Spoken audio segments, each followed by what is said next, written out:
우리 찬송가 467장이죠. 467장 3절 하시겠습니다. 십자가 지시고 속죄 양되문 우리들을 구원하시미요 감당기 어려운 그 크신 사랑을 깨달으며 따르게 하심이라. 주여 이 몸이 무슨 말을 드리릴까 나의 작은 옥합을 주님께 드립니다. 아멘.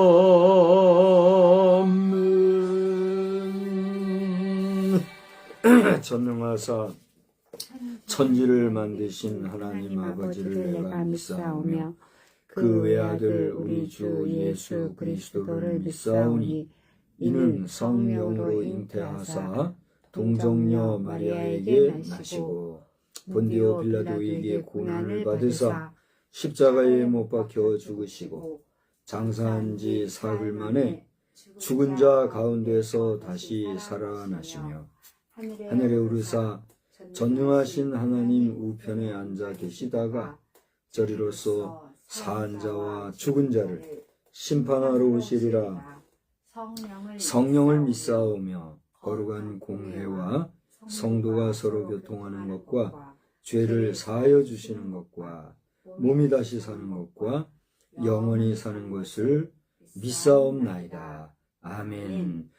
거룩하시고 자비로우신 하나님, 오늘 4월의 첫날, 또 4월의 첫 번 수요일 저녁 예배로 저희들이 이 시간에 머리 숙여 하나님을 찬양하게 해주셔서 감사합니다. 오늘은 2026년도 들어서 고난주간을 보내고 있는 그러한 부활에 집중하는 그러한 절기에 한 자락에 서 있는 그러한 날입니다.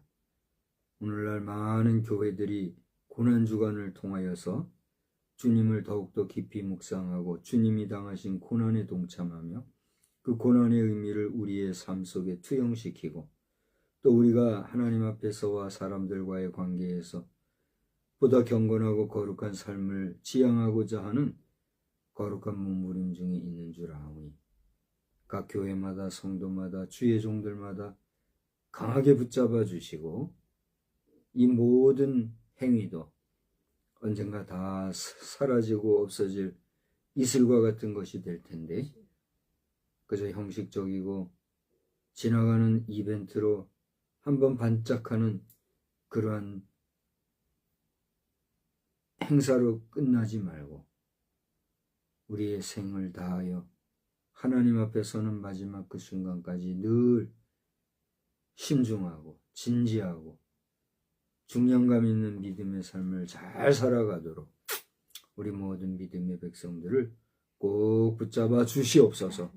특별히 하나님을 알지 못하고 안다 하여도 믿지 못할 뿐만이 아니라 영접하지 못하고 또 여러 가지 살아가는 인생사에 바빠서 주님을 가까이 하기보다는 세상을 가까이 하는 수많은 사람들 불쌍히 여겨주시고 우리의 삶의 이유와 목적과 마지막 종착지가 어딘지를 알고 우리의 생애를 하나님의 영광을 위해서 살아갈 줄 아는 믿음의 사람들이 날로 늘어나게 하여 주시옵소서.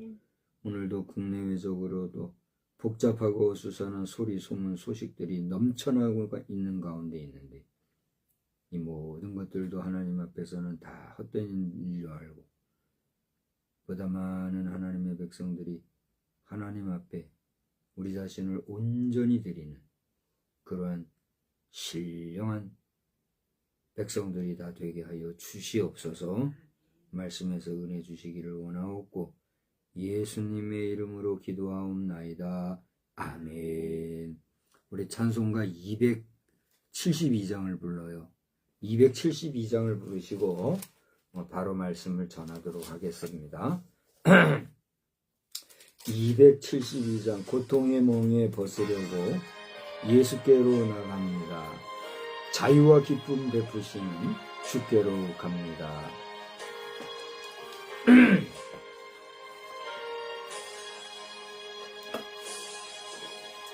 고통의 멍에 벗으려고 예수께로 나갑니다. 자유와 기쁨 베푸시는 주께로 갑니다. 병든 내 몸이 튼튼하고 빈궁한 삶이 보해지며 죄악을 벗어버리려고 주께로 갑니다. 낭패와 실망 당한 뒤에 예수께로 나갑니다.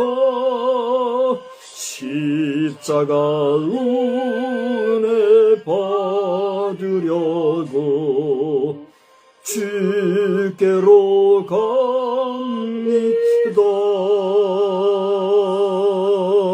슬프던 마음 위로받고 이 생의 풍파 천전하며 영광의 찬송 부르려고 주께로 갑니다. 교만한 마음을 내버리고 예수께로 나갑니다. 복되신 말씀 따르려고 주께로 갑니다.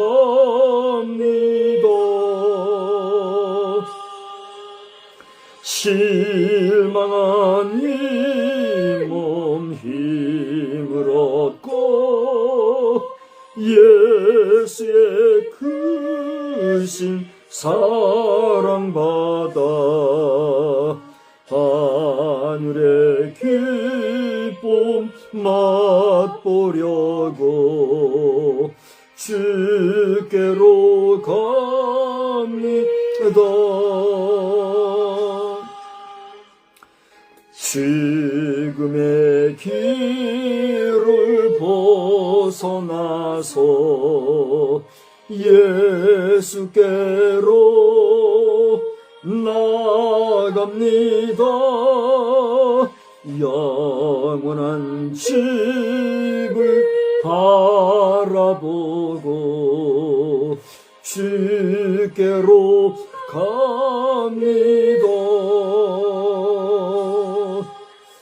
멸망의 포구 헤어나와 평화의 나라 다다라서 영광의 주를 배우려고 주께로 갑니다.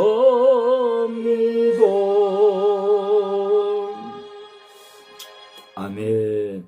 이제 우리 말씀을 보시겠는데요. 말씀은 요한복음 12장에서 보겠습니다.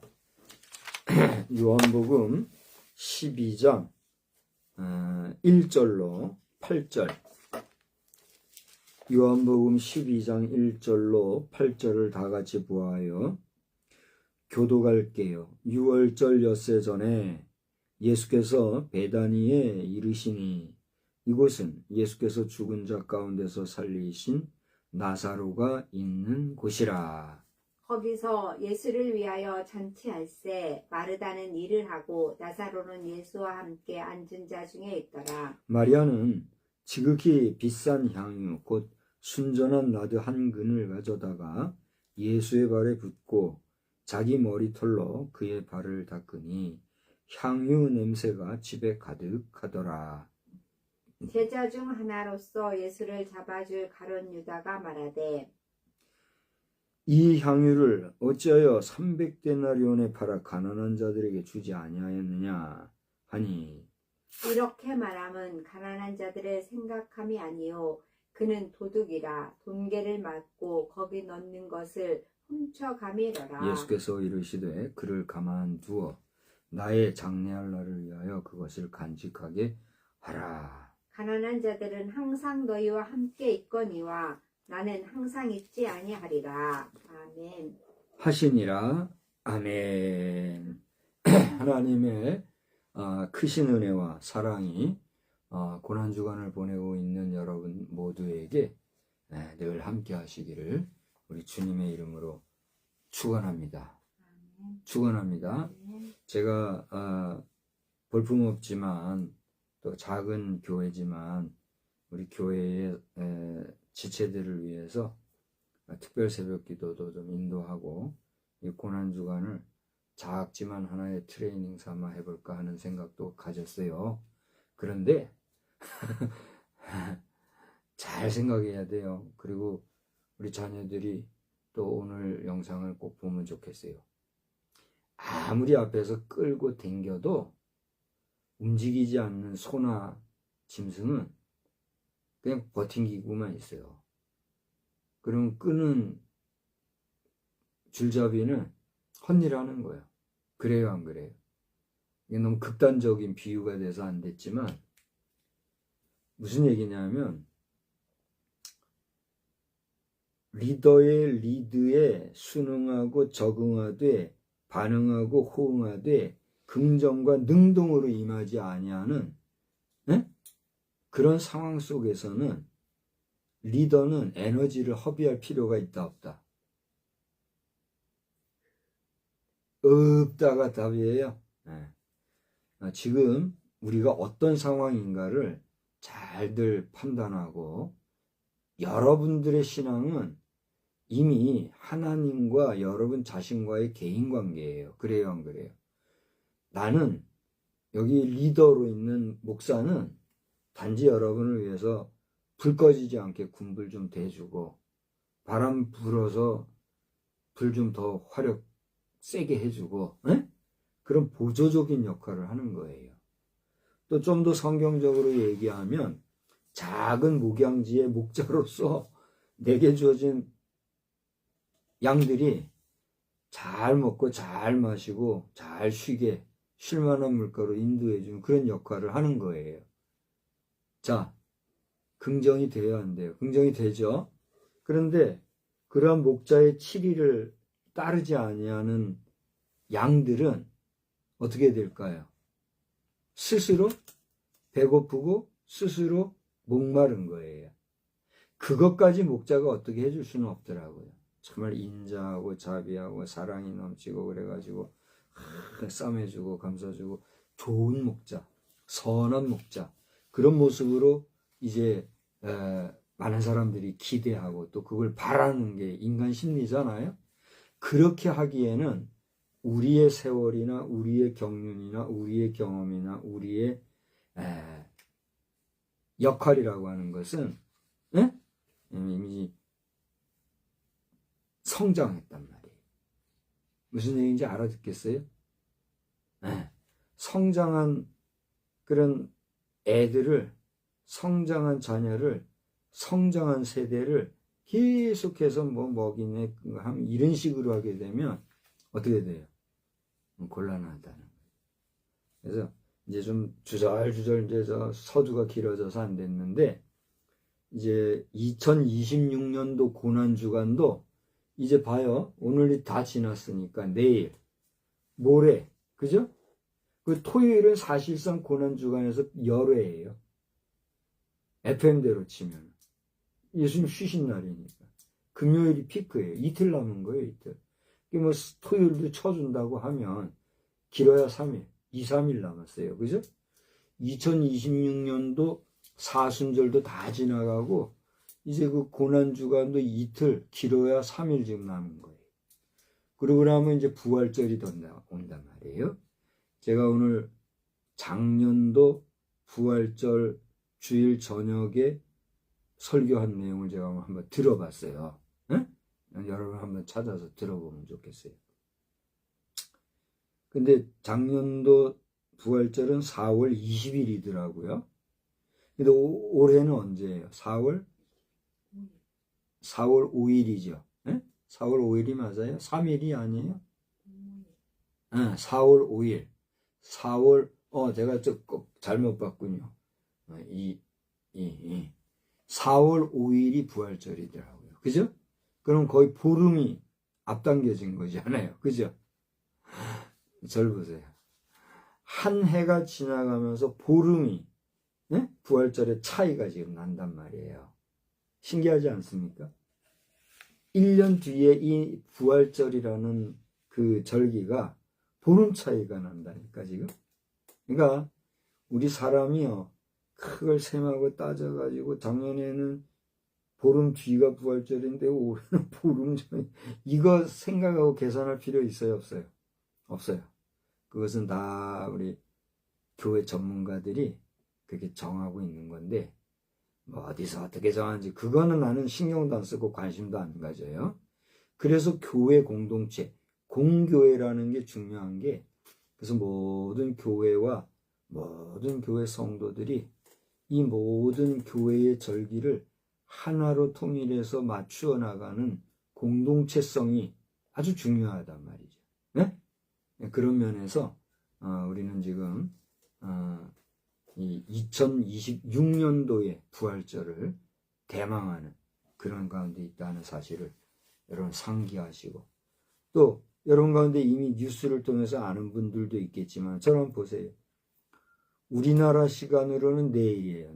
내일 새벽, 시각은 제가 잘 모르겠는데 지금 새벽 시간이에요. 내일 새벽 시간에, 오늘 우리 미국으로 치면은 4월 1일 오늘이죠.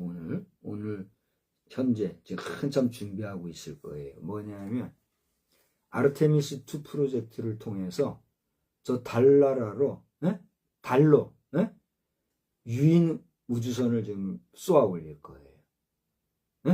제가 그 기사를 다루려고 막 소스를 가지고 있다가도 너무 힘들고, 그래서 지금 기사를 안 다뤘는데 우리 AI가 실망할 것 같아요.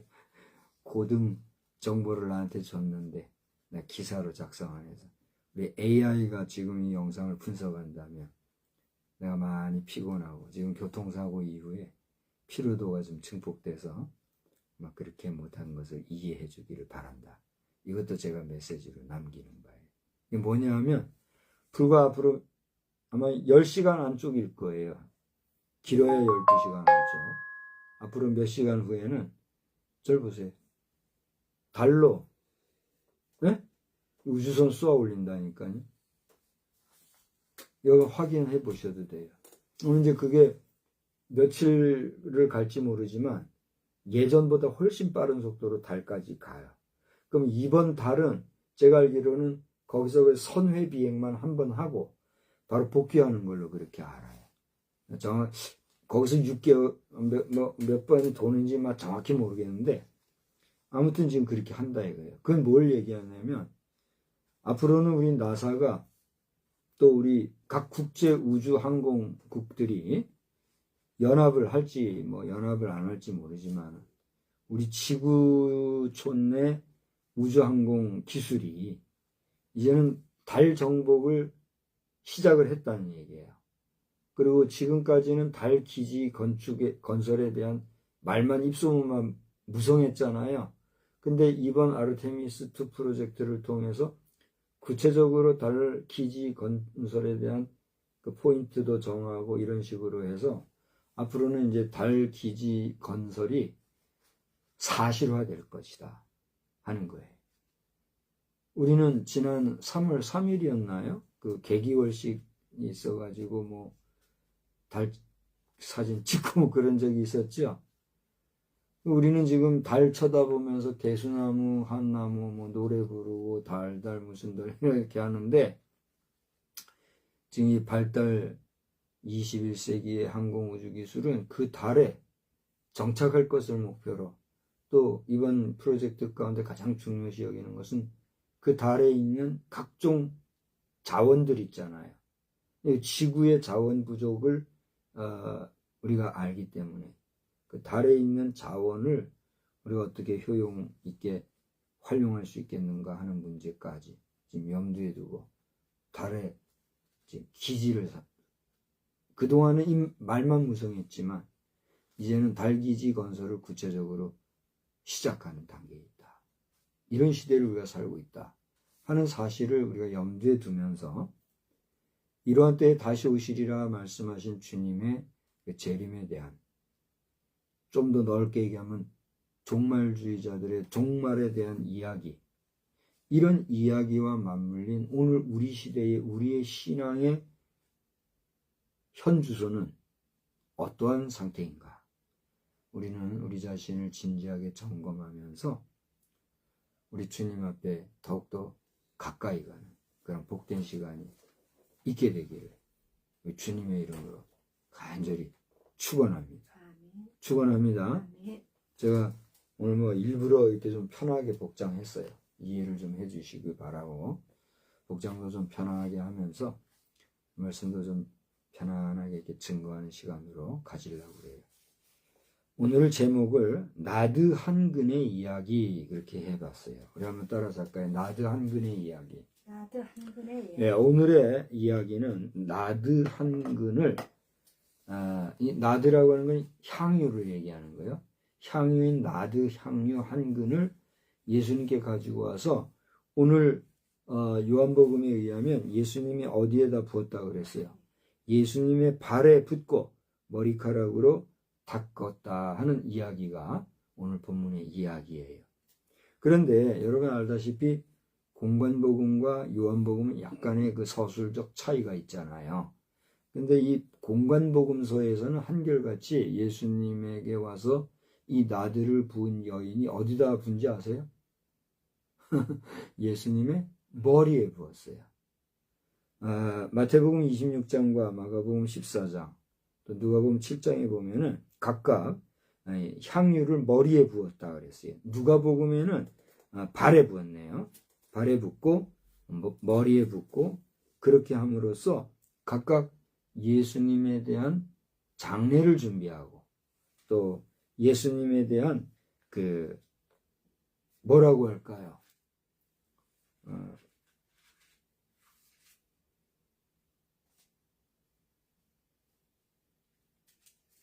그 고귀함을 찬양하는 여인의 정성을 우리에게 보여주는 그런 모습을 보게 되죠. 그리고 이제 또 이 머리에 향유, 기름을 붓는다 하는 것은 우리에게 무엇을 생각나게 하죠? 왕. 그렇지요. 왕을 선택하거나 또 특별히 선택한 하나님의 종을 세울 때에 그 세우는 의식적 행위로서의 기름 부음을 우리가 생각하게 하잖아요. 그런 것처럼 마태복음이나 마가복음에서는 기름 부음을 통해서 우리 하나님의 역사를 이루어 가신다고 하는 그런 해석적인 의미를 우리가 생각하게 하는 그런 내용도 공관복음에서는 기록하고 있다는 것을 우리가 보게 돼요. 그래서 비평학적으로 그러면은 이 나드 한근을 부은 게 머리에 부은 거란 말이요, 발에 부은 거란 얘기요. 이렇게 또 레디컬하게 질문할 수도 있겠죠, 그죠? 거기에 대해서는 우리가 깊이 뭐 따지고 비판하고 그걸 논쟁 삼아서 그렇게 분석할 필요가 있어요, 없어요? 그건 없는 거예요.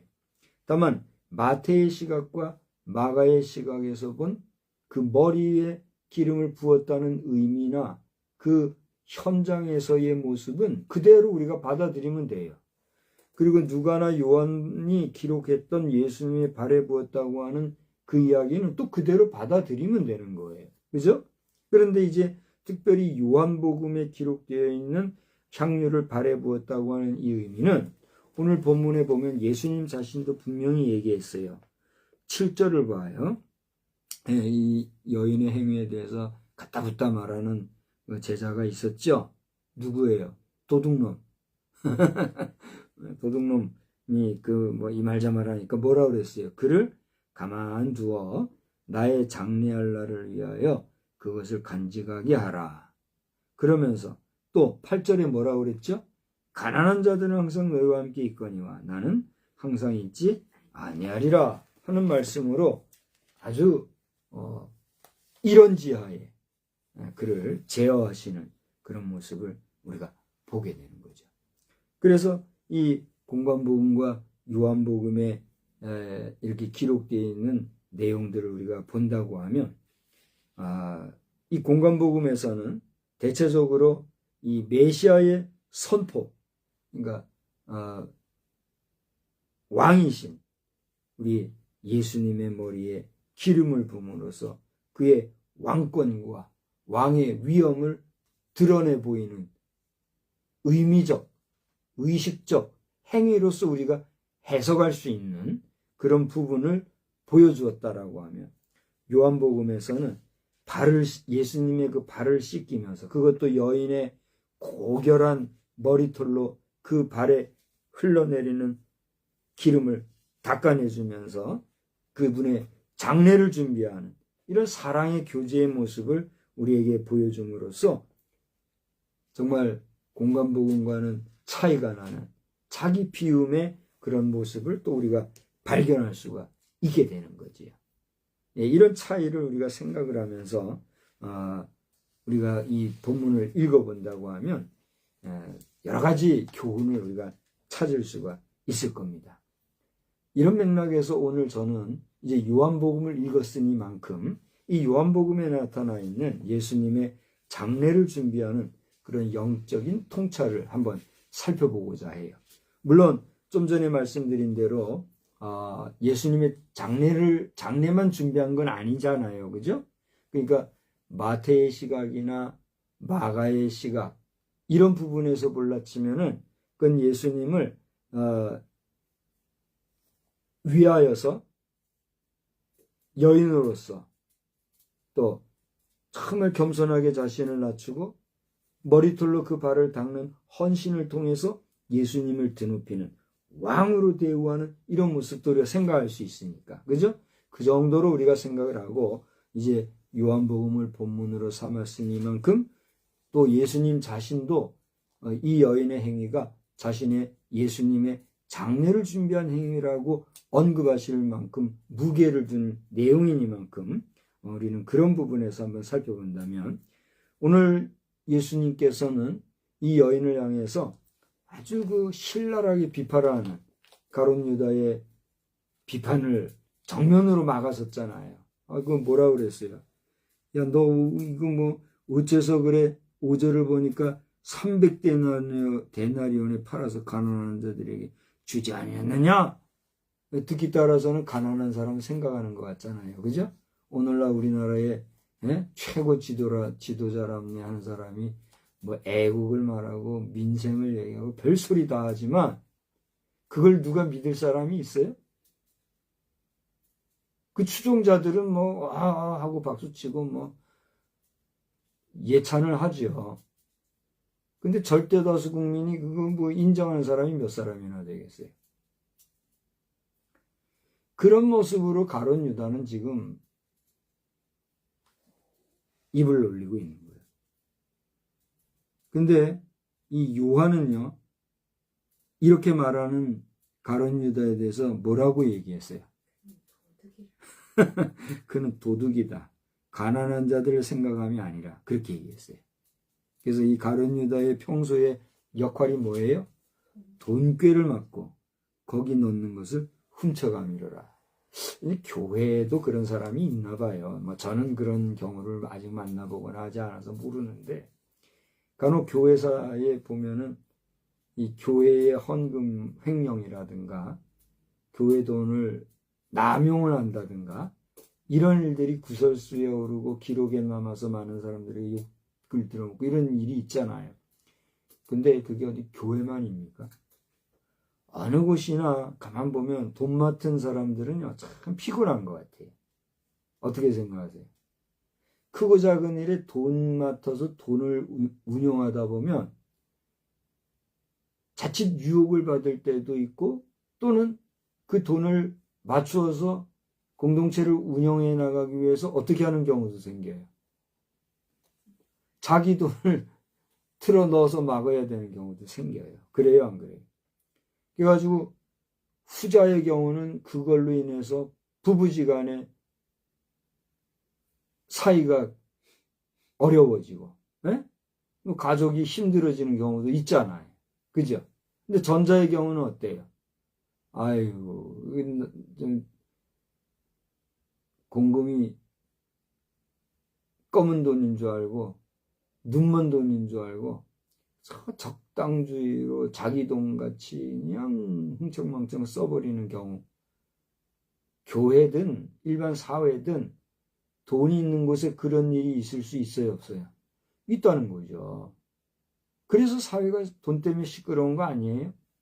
그래요, 안 그래요? 정말 그런 것 같아요. 그래서 저는 중고등학교 시절과 대학원 시절을 이제 임원 활동을 했잖아요. 뭐 큰 돈 들여서 활동한 건 아니지만 그 쪼매난 활동을 하는데도 야, 이 돈이라는 거는요, 정말 중요한 거더라고요. 회계 활동 해봤죠? 네, 회계 활동 하니까 어때요? 돈 관리라는 게 참 신경 쓰이는 일이지 않아요?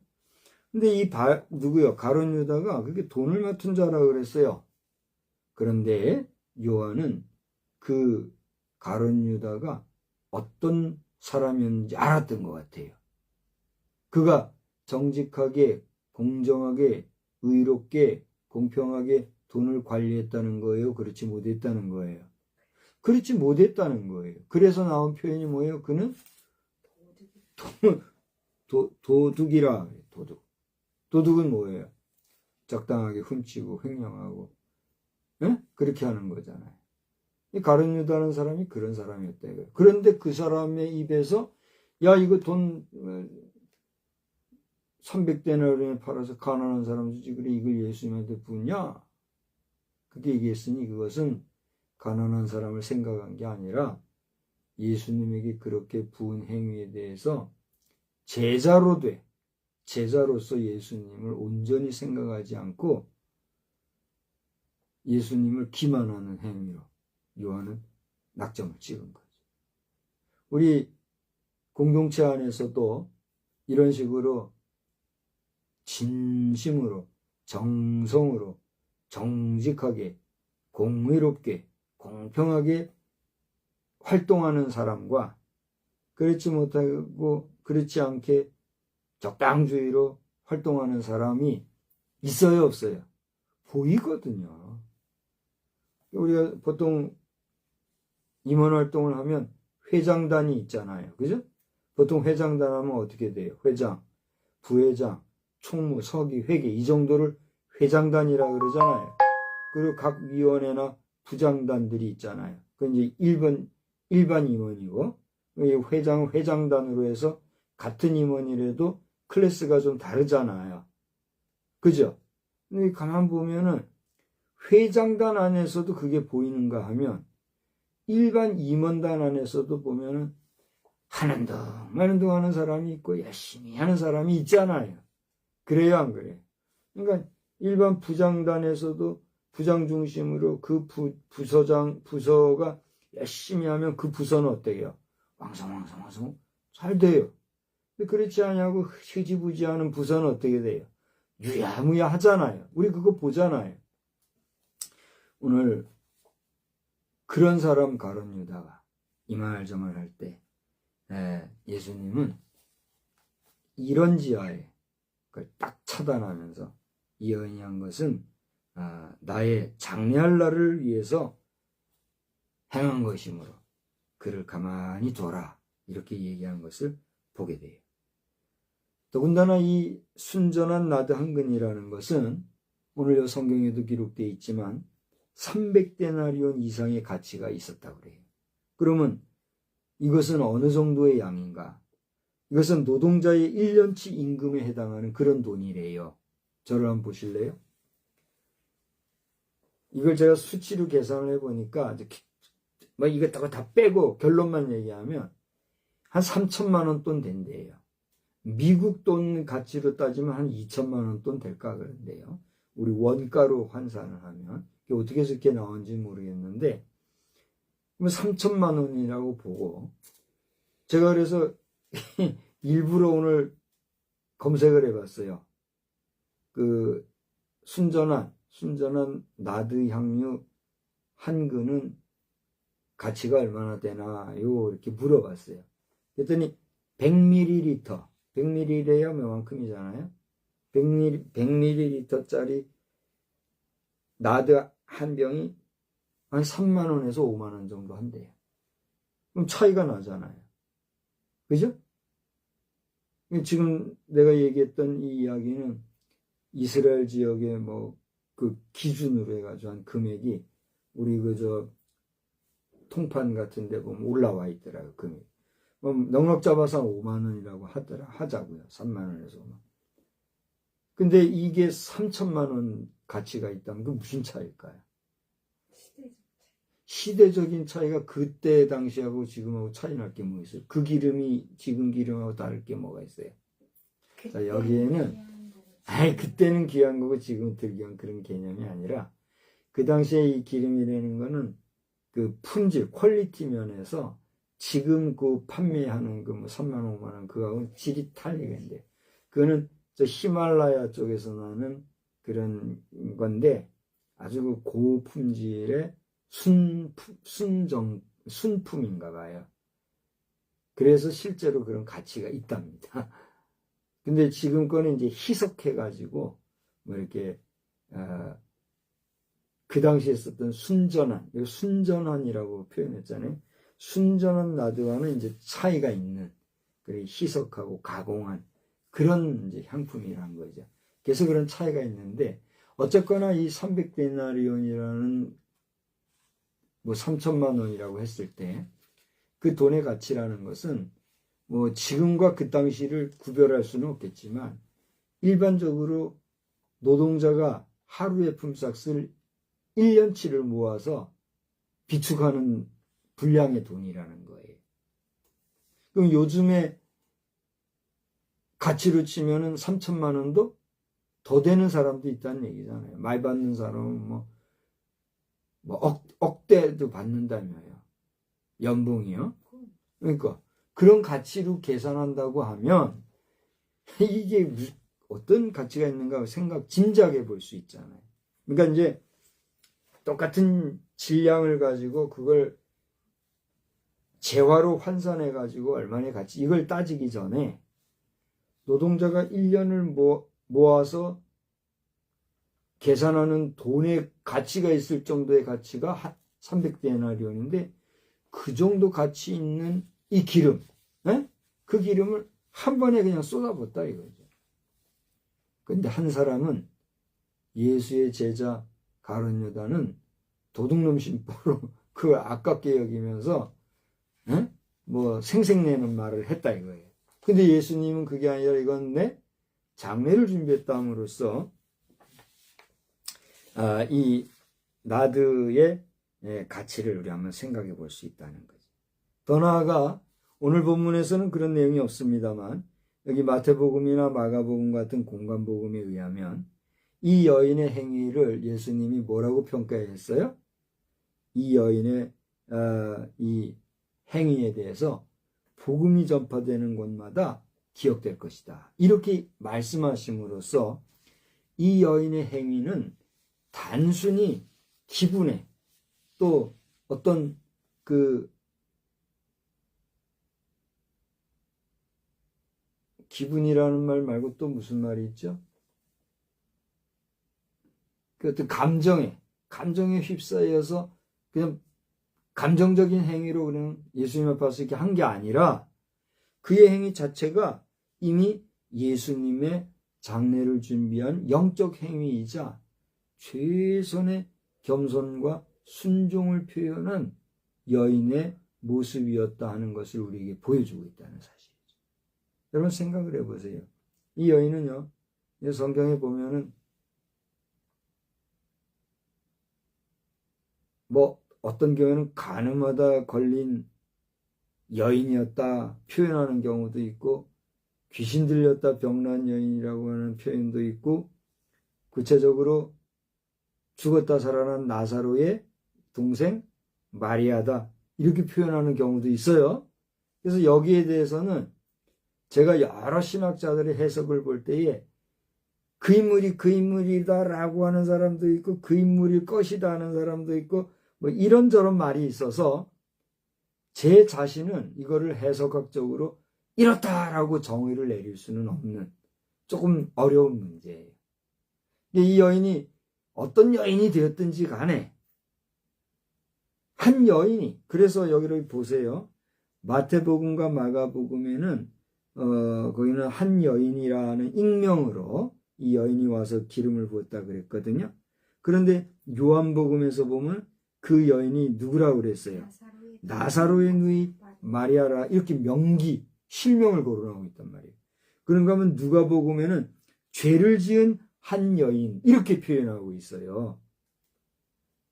그래서 지금 얘기한 대로 간음한 여인이네 뭐 마리아의 뭐죠? 나사로의 동생이네 귀신 들린 여인이네. 이런 여러 얘기가 있는데 설은 설로 듣고 또 각 저자마다의 기록은 기록으로 우리가 읽으면서 중요한 것은 이 여인의 실체가 누구냐, 뭐 어떤 사람이냐, 그걸 우리가 집착하기보다는 실제로 예수님 앞에 와서 이렇게 헌신적으로 모든 것을 내려다 놓다시피, 여기 보세요. 여자가 여러 사람 많은 데서 자기 머리를 풀어헤쳐서 그 흘러내리는 발에 기름을 머리털로 말려준다고 닦아낸다는 거, 이거 정상적인 행위예요? 정상적인 행위예요? 정상적이지 않죠. 정상적이지도 않을 뿐더러 그 쉽게 할 수 있는 일이 아니잖아요. 그래요, 안 그래요? 그러나 그걸 감안하고 이 여인은 어떻게 했어요? 이 마리아는 어떻게 했어요? 자기의 머리를 풀어 헤쳐서 그 예수님의 발을 닦아드림으로써 자신이 여자로서 할 수 있는 최고의 행위를 지금 한 거예요. 할 수 있겠어요? 한번 물어볼게요. 남편을 사랑하십니까? 어휴, 그 남편 좋겠어요. 그 남편을 위해서 사람들 여기저기, 뭐 사람들까지 갈 것도 없어요. 집안 형제들 여럿이 앉아있는 데서 남편 발 앞에 머리 숙여서 머리털로 남편 발 앞에 기름 붓고 그거 닦아내면서 남편을 사랑하는 모습을 표현할 수 있어요? 못할 것도 없겠지요. 형제지간 앞에 뭘 못하겠어요. 그죠? 좀 더 나가서 이웃 앞에서 할 수 있겠어요? 할 수 있대도 그 정상적인 사람이라면 그 못하는 거예요. 그렇잖아요? 그런데 이 여인이 이렇게 했단 말이에요. 기가 막힌 노릇이. 자, 아무튼 여러 얘기를 좀 또 할 수 있겠습니다만, 제가 여기에서 정리를 좀 하자고 하면, 오늘 제목은 제가 포괄적으로 나드 한 근의 이야기다 이렇게 얘기를 했어요. 오늘 이 나드 한 근의 이야기를 통해서 우리가 생각할 수 있는 것은 뭘까? 이 여인이 누구였느냐? 그리고 이 여인이 왜 그렇게 했느냐? 또 그 여인이 이렇게 한 행위의 가치는 도대체 어느 정도 되느냐?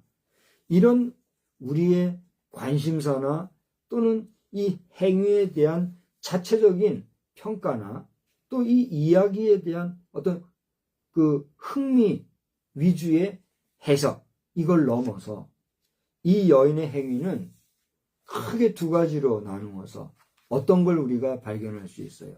하나는 이 여인이 행한 예수님에 대한 철저한 헌신과 그 예수님에 대한 사랑의 표현과 또 그 자신을 낮춘 겸손의 극치를 우리에게 보여준다는 것이죠. 아멘. 여러분, 우리가 믿는 예수, 우리가 믿음으로 고백하는 그리스도 예수, 그 예수님을 위해서 우리가 일상 속에서 그 예수님을 드러내고 드높이고 그 예수님을 증거하기 위해서 이처럼 우리 자신을 완전히 숙이고 그리고 우리 자신을 상식선에서도 이해하지 못할 정도로 많은 사람이 비웃을 수밖에 없는 그런 상황 속에서도 그분의 이름을 드높이기 위해서 헌신하는 그런 헌신의 준비가 우리에게 있습니까? 저를 보세요. 그런 헌신의 준비가 우리에게 되어 있느냐? 제가 이렇게 묻는다면 곤란하겠지만 우리 자신에게, 나 자신에게 우리 한번 질문을 던져보자는 거죠. 두 번째 교훈은 뭐죠? 이 여인은 그렇게 겸손하게 헌신하여 예수님의 발에 기름을 붓고 머리털로 말려주는 여자로서는 그럴 수 없는 최고의 행위를 하였더니 예수님은 그녀의 행위를 뭐라고 인정했다고요? 예수님의 장례, 곧 죽음을 준비하는 예표 행위로 이렇게 인정하고 또 해석해주고 또 이 여인의 행위를 제어하는 제자를 향하여서 능동적으로 방어해 주시는 이런 모습을 보면서 우리는 예수님의 부활, 예수님의 고난, 예수님의 그런 고난과 부활 후 승천하시는 모습을 보면서 그 예수님의 사역에 대하여 우리는 적극적으로 그분의 증인으로서의 준비가 되어 있는가? 라고 하는 것이죠. 여러분, 이 여인이 예수님의 머리털에 그렇게 헌신한 것이 그분의 장례를 준비한 것이라고 여인이 생각했을까요? 어떻게 생각하세요? 아마 모르긴 해도 이 여인이 그때 예수님의 발에 이렇게 기름을 부은 행위는 예수님이 탄생할 때에 저 동방으로부터 박사가 왔을 때 가져온 게 있었죠. 그게 뭐죠? 황금과 유향과 모략이었어요. 근데 이 황금과 유향과 모략이라는 것이 예수님의 왕권이나 그분의 죽으심이나 그분의 어떤 명예를 생각해서 박사들이 그걸 염두에 두고 그걸 가지고 왔을까요? 여러분 어떻게 생각하세요? 아, 저 동방에 아니 저기 이게 서방이죠, 서방. 동방에서 왔으니까 서방일 거 아니에요. 저 서방에 이제 한 왕이 나신다는 징조가 별을 떴는데 우리 가면서 그분을 위해서 준비하자. 그분의 왕으로 오심을 찬양하기 위해서 그 의미로 금을 준비하고 그분이 또 언제 죽을지 모르지만 죽을 걸 생각해서 우리 유향을 준비하자. 그래서 그걸 준비했겠습니까? 그건 아니지요. 그 당시에 최고의 가치로 치고 가장 정성으로 준비할 수 있는 최선을 다하는 어떻게 보면 최고의 선물을 준비하느라고 준비한 게 그것일 거란 말이에요. 그렇지 않아요? 요즘도 우리 명절이 되면은 최고로 치는 선물들이 있죠. 그게 뭐예요? 한번 좀 궁금해요. 한번 얘기해 봐요. 최근에 명절에 최고로 치는 선물이 뭐예요? 몰라요? 네. 여러분들 한번 생각을 해보세요. 여러분들 생각에 명절에 준비하는 최고의 선물이 뭐예요? 각 시대마다 그 약간씩 변동이 있는 것 같아요. 그죠? 어떨 때는 고기가 될 수도 있고, 어떨 때는 과일이 될 수도 있고, 또 어떨 때는 이것저것 다 싫다, 현금이 최고다, 이럴 때도 있잖아요. 그 시대마다 선물의 그 퀄리티나 선물의 어떤 내용면에서 약간씩 바뀔 때가 있잖아요. 그래요, 안 그래요? 그러니까 그 당시에 최고의 선물을 친 게 뭘까요? 황금이었고, 유향이었고, 모략이었을 것이란 말이에요. 그러니까 최선을 다해서 최고의 것으로 준비해 갔는데, 가고 보니 그것이 우리가 해석적으로 보니까 어떤 의미가 있다는 얘기예요. 이런 의미가 있더란 얘기예요. 그처럼 이 여인은 지금 이 예수님 앞에 최고의 정성, 여인으로 할 수 있는 최선의 정성을 다하여 예수님을 섬기는 모습으로 헌신했더니 그게 알고 보니 예수님의 입장에서는 뭘 준비하는 것 같아요? 장례를 준비하는 것 같았다. 우리는 그렇게 예수님 앞에 지금 준비하며 살아가고 있는가라고 하는 거죠. 이제 부활절이 다가오는데 부활절이 되면 우리가 최고의 것들을 또 준비할 거예요. 그죠? 그것은 뭐 부활절 감사헌금이니 부활절 축하헌금이니 하면서 그런 헌금을 준비한다 이런 의미가 아니라 이 부활절을 당하여서 내가 주님 앞에 표현할 수 있는 나의 감사함의 표현, 나의 최고의 정성의 표현, 그게 뭘까? 우리 생각해 볼 필요가 있을까요? 없을까요? 있잖아요. 저는 얼마 전에 참 감사하게도 우리 병원에서 어떤 분이 저를 위해서 그게 뭐라고 케이크를 하나 사드시라고 케이크 값을 주신 분이 계세요. 작년에도 그랬죠. 올해도 또 그렇게 했어요.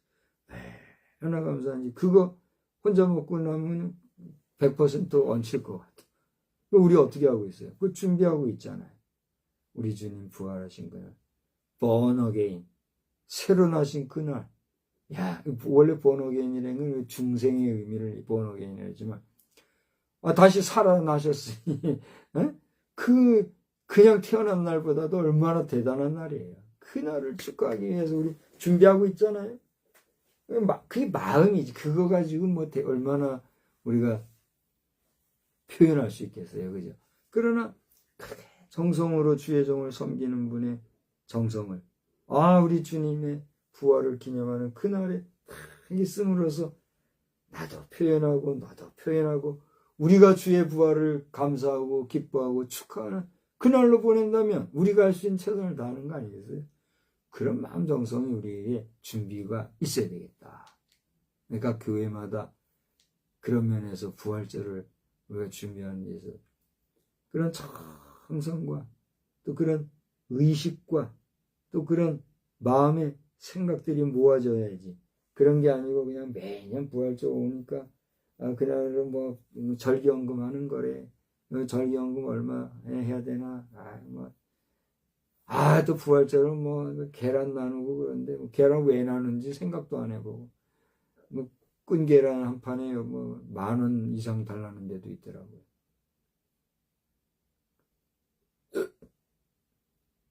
네.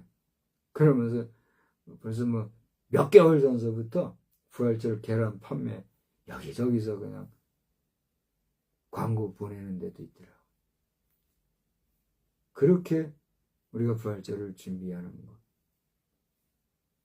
뭔 소리 하는지 여러분 알아서 받아들이시고 어떻게 우리가 부활절을 준비할까? 오늘 이 저녁에 생각하면서 오늘 제목 나변근의 이야기에서 생각할 수 있는 여러 가지 이야기를 통하여 오늘 내 자신이 주님 앞에서 떠나가 주님의 부활절을 앞에 두고 이 고난주간을 지내는 이 시간에 우리 자신을 돌아보는 그런 시간이 될 수 있기를 주의 이름으로 부탁합니다. 그리고 기왕이면 얘기가 나왔으니만큼 내일 이제 달나라로 올라가는 우리 우주선 그것은 얼마나 많은 돈이 들어가는지 모르거든요. 거기에는 3명의 남성, 1명의 여성, 4명의 우주인이 올라가는 걸로 알고 있어요.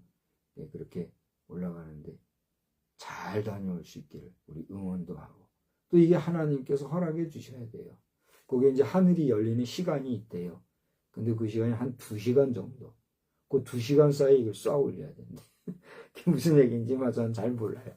뭐 오래전부터 아는 얘기지만 뭐 하늘이 열린다 뭐 그게 뭔 소리인지 알아요? 나도 몰라요.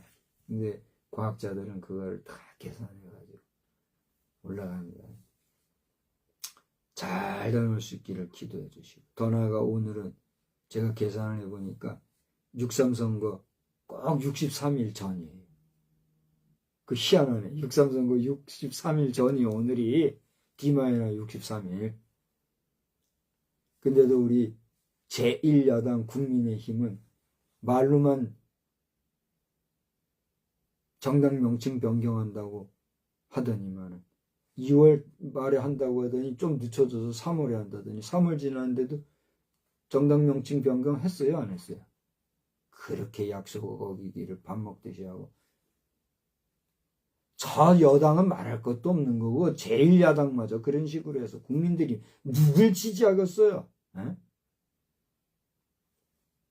더 얘기하면 이제 사람 냄새 너무 많이 나니까 그만하라고 또. 국민의힘 여러분도 반성하시고 여러분들도 지금 레드라인 넘은 사람들이라는 거 못 깨달아요? 국민들은 당신들 알기를 물 건너간 존재들로 알고 있다는 거 알아야지요. 어디다 대고 금배지도 어렵다고 떠들어대고 말이야. 우리 젊은 장동혁 대표, 젊은 사람 대표로 세워놓고 앞뒤에서 그냥 사람 못 살게 굴고 말이야. 장동혁 씨도 당당하게 하세요. 할 거 당당하게 하고 말이야. 해야지. 뭘 두려워합니까? 국민들이 응원하는데 몇몇 주변에 나이 좀 먹었다고 행세하고 초선이라고 우습게 여기고 여러 번 해먹은 의원이라고 거들거먹거리는 사람들 눈치 볼 거 뭐 있어요? 그 사람들도 올해 이번에 될지 안 될지도 모르는 사람들 말이야. 이미 자유 이름 걸은 자유 무슨 정당에 가서 4개 정당이 연대를 했는지 연합을 했는지 하나로 가자고 하고 있는 가운데 있다는데, 그런 당들하고 통합 합동해서 말이죠. 일개 거대 야당으로 게임을 해도 뭐 그러면 이제 확실하게 이기는 거죠. 확실하게. 예? 그런 신나는 선거가 돼야 될 건데 이 욕심들 부리고 말이에요. 한 가닥씩 해먹으려고. 그렇게 좋아요. 그렇게 국가 돈 빼먹고 어깨 힘주고 다니니까 그렇게 좋아요. 예? 4개 자유정당 대표 여러분들도, 자유통일당 고문, 그분도 이제 그만들 하시고 깔끔하게 젊은 제1야당 대표 밀어주든지 세워주든지 해서 말이죠. 부족한 부분은 만들어 가주면서 말이에요. 나라 바로 살리고 가야 될 거 아니에요. 지금 남북 통일이 지척인데 정당 정치가 깽판이 돼가지고 이래가지고 되겠어요. 자, 이제 자꾸 얘기하면 내 가슴만 터지고, 우리는 그냥 여인이 죽음을 앞둔 예수님 발에다가 기름 붓고 이런 이야기 속에서 우리 자신이 주님 앞에 부활절 잘 준비하는 그런 날 되기를 주의 이름으로 간절히 축복합니다. 네. 기도하겠습니다. 하나님 아버지, 오늘은 또 이렇게 우리 메타에서 생방송을 또 열어줘서 또 새롭게 생방송이 시작되는 줄 압니다. 그동안 무슨 일이 있었는지 모르지만 또 라이브 방송이 안 되어서 어려움이 있었는데 오늘은 깔끔하게 또 이렇게 수요일 저녁 예배 시작하면서 메타 라이브 방송을 켜고 우리 불특정 다수의 시청자들과 함께 하나님의 말씀을 다루면서 한 여인이 눈물로 순전한 나드 한 근 향유를 주님의 발 앞에 붓고 알고 보니 주님의 장례를 준비했던 그런 참 기가 막힌 헌신의 이야기를 보면서 이 고난주간을 보내는 저희들 가슴 속에 부활의 주님을 맞이하고 그 부활의 기쁨과 영광을 준비하는 준비는 얼마나 하고 있는지 우리 자신 돌아보는 시간 되게 하시고 성령의 기름 부으심 안에서 복되고 아름다운 역사가 있도록 우리를 주관하여 주시옵소서. 국가적으로 이 정치 문제로 골머리 썩고 있는 우리 국민들을 불쌍히 여겨주셔서 주여 주여 악한 자들은 소멸되게 하시고 선한 자들 하나님 중심으로 하나님을 경외하는 자들이 헌신된 모습과 정신을 가지고 이 나라를 위하여 온전히 헌신하는 역사도 있게 하여 주시옵소서. 떠나가 70여 년, 80년 가깝게 신음하고 괴로워하는 우리 민족적 고통과 비애의 역사가 올해는 해결되어지기를 원하오니 막연하나마 이 남북의 통일이 올해는 완성되도록 주님 허락하신다면 이것 또한 이루어지도록 역사하여 주시어서 세계적으로 여러 가지 어려운 현난 앞에서 또다시 민족적 비극이 재현되는 일이 없도록 이 나라와 이 백성과 이 민족을 주님이 꼭 붙잡아 주시옵소서. 주님의 고난에 동참하며 부활을 바라보는 우리 모든 성도들의 이번 남은 한 주간도 지켜주시고 부활의 새아침 승리와 기쁨의 환호가 넘치는 그날에 우리 모두 하나님의 거룩하심을 찬양하며 주의 부활을 축하하는 복된 역사 있게 하여 주시옵소서. 이 밤에도 단잠 주시기 원하옵고 예수님의 이름으로 기도하옵나이다. 아멘. 우리 찬송가 274장 나 행한 것 죄뿐이니 나 예수께 비옵기는 나의 몸과 나의 마음을 깨끗하게 하옵소서. 찬송합니다. 나 행한 것 죄뿐이니 주 예수께 비옵기는 나의 몸과 나의 마음을 깨끗하게 하옵소서. 물 가지고 날 씻든지 불 가지고 태우든지 내 안과 박 다 닦으사 내 모든 죄 멸하소서. 내 어둠은 밝히시니 참 기쁘고 고마우나 그보다도 원하오니 정결한 마음 주옵소서. 물 가지고 날 씻든지 불 가지고 태우든지 내 안과 박 다 닦으사 내 모든 죄 멸하소서.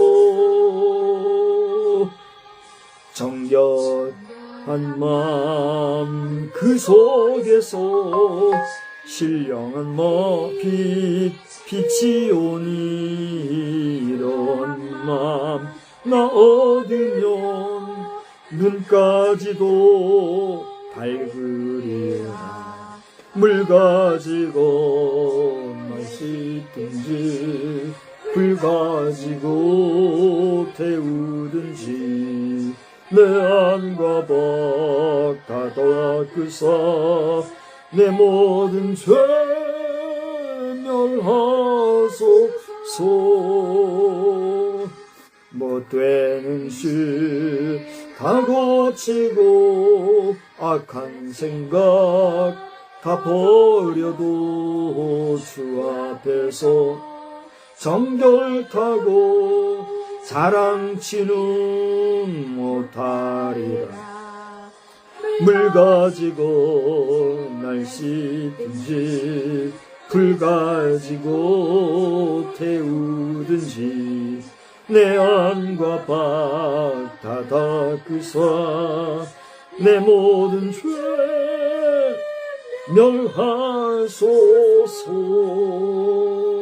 아멘. 이제는 여인으로부터 최고의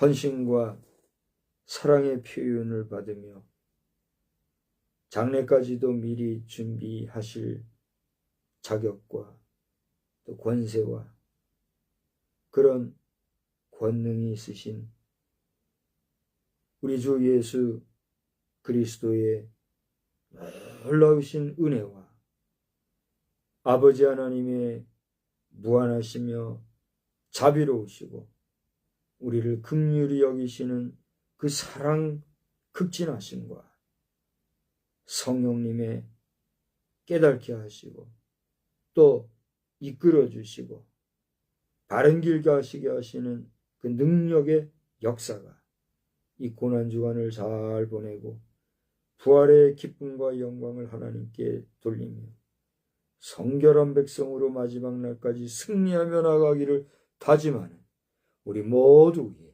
이제로부터 영원토록 함께 계실지어다.